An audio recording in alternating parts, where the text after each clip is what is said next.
So I quit my job.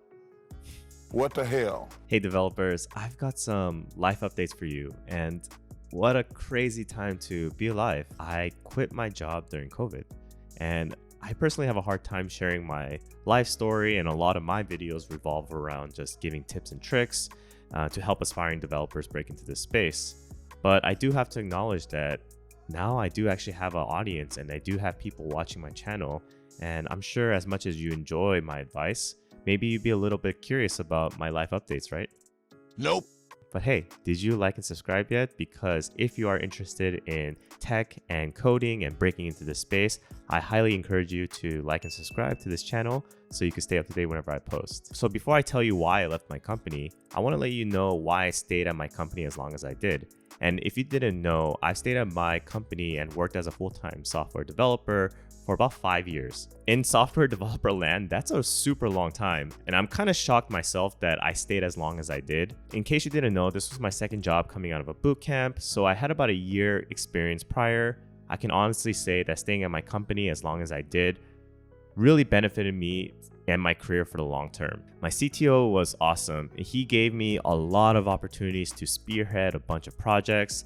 I made our own internal component library, worked on performance optimizations, and worked on a lot of different projects that, someone at my level maybe shouldn't or couldn't have worked on. But you know what? I'm glad I had the chance to do it because it really validated how much I learned at my previous job, how much I can adapt, and just really get things done when I put my mind to it. Outside of the technicals, staying at a company for 5 years is pretty challenging. If you've ever had a long-term relationship, you probably experienced like the ups and downs. It's not easy. And just like a long-term relationship struggles, at work, you do kind of go through these ebbs and flows or ups and downs because there are moments where it's going to be super stressful, you disagree with your colleagues, and just a lot of different miscommunication. And when things get rough, the easy thing that a lot of people do is they just look for a different job and try to start all over again.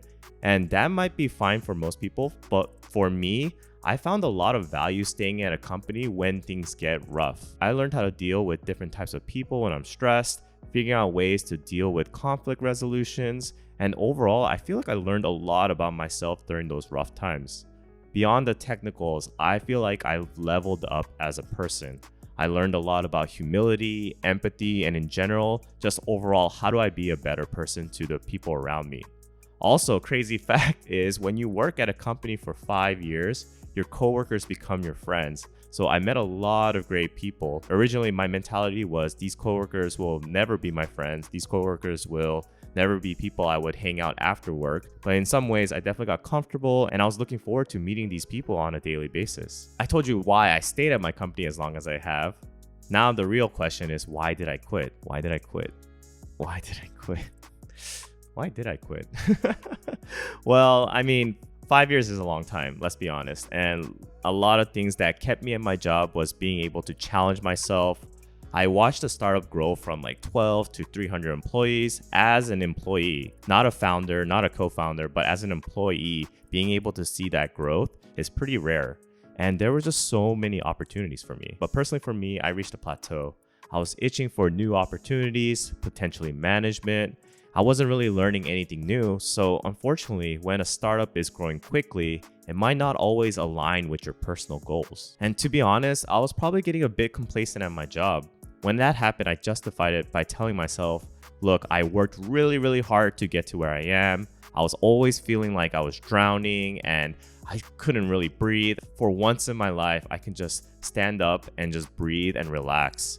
But surely enough, this comfortability led to complacency. If I was using the same analogy of feeling like I was drowning before, I felt like I was just in the shallow end of a pool for way too long. Nothing against my company, but if a company cannot provide you the resources or the career ladder for you to get to where you want, that's a pretty telling sign that you might need to move on, and that's what I did. I have no regrets, and it was a fun ride. And right now, actually, I'm unemployed for about a few weeks. And if you're curious about what my next job is, then you'll have to like and subscribe to my channel. So whenever I do post about that video, you'll know.